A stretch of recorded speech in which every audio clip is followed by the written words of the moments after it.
রক্তের বিনিময়ে আপনার এখনো অনেকে আহত হয়ে কাতরাচ্ছে।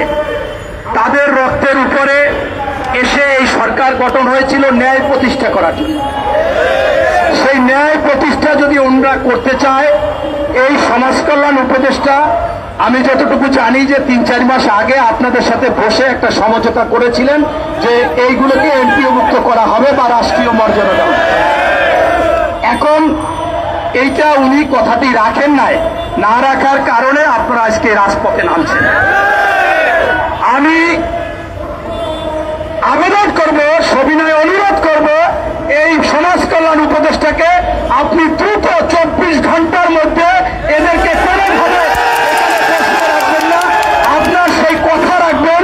আমরা জানি আপনি একজন মুসলমান হওয়ার চেয়ে বড় কথা, আপনি একজন উপদেষ্টা, বড় দায়িত্বশীল লোক। আপনি কথা বরকেলাপ হতে পারে না, হয়তোবা আপনি ভুলে গেছেন বা মনে নাই, তাই আপনি এখন মনে করে এদেরকে এমপিওভুক্ত করবেন এবং এদেরকে ডাকবেন, ডেকে তাদের যথাযথ মর্যাদা, তাদের প্রতিষ্ঠানকে স্বীকৃতি এবং এমপিওভুক্ত করে এদেরকে সসম্মানে বাড়িতে পাঠাবেন। এই দাবি আমি এখান থেকে।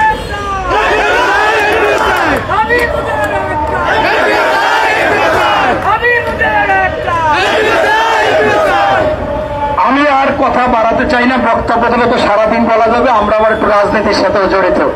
আমি এখানে আজকে বিএনপির রাজনীতির কোনো নেতা হিসেবে আসিনি।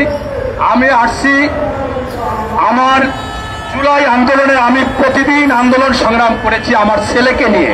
ছেলে তখন হাই স্কুলে পড়ে, এখন কলেজে পড়ে। প্রতিদিন এবং প্রতিদিন ওই ফ্যাসিস্ট শেখ হাসিনা, খুনি হাসিনার বিরুদ্ধে বক্তব্য দিয়েছি কড়াকড়ি। 3 বার আমাকে পিজিএফআই নিয়েছে, যেটা আপনারা বলেন আয়নাগর। আমাকে পায়ে গুলি দিয়ে পা ভেঙে দিয়েছে, আমাকে রিমান্ডের পর রিমান্ড করেছে। তাই আমি মনে করি ন্যায় প্রতিষ্ঠার জন্য আমি আন্দোলন করেছিলাম।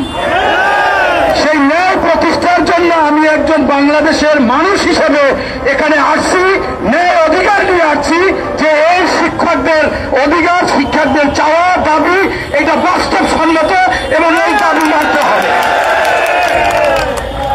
আপনার গণতান্ত্রিক অধিকারের কথা যদি একজনও বলে এবং সেটা যদি ন্যায়সঙ্গত হয়, সেইটাই সরকারও মানবে, এইটাই গণতন্ত্রের নিয়ম।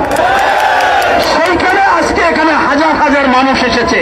আমি মনে করি এই হাজার হাজার মানুষের দাবির কথা না, একজনও যদি ন্যায়ের দাবি করে, তাহলে আপনারা এই অন্তর্বর্তীকালীন সরকার সেইটাকে বিবেচনা নিতে হবে, বাস্তবায়ন করতে হবে এবং সেটাকে মেনে নিতে হবে। তাই আমি এখানে অনেক বড় নেতা আমার চেয়ে আসবে, অন্যরা আসবে। আমি মনে করি ন্যায়সঙ্গত দাবি একজনের কাছে যা আর 100 জনের কাছে তা, একজন বড় ছোট মানুষের কাছে যা, একজন বড় মানুষের কাছে তাই। তাই এই একজন মানুষ হিসেবে, একজন জুলাই যোদ্ধা হিসেবে, আমি একজন ভুক্তভোগী হিসেবে, আমি আয়নাগর ফেরত হিসেবে, আমাকে যে নির্যাতন করেছে একজন নির্যাতিত হিসেবে আমি আজকে আপনাদের পাশে দাঁড়িয়েছি।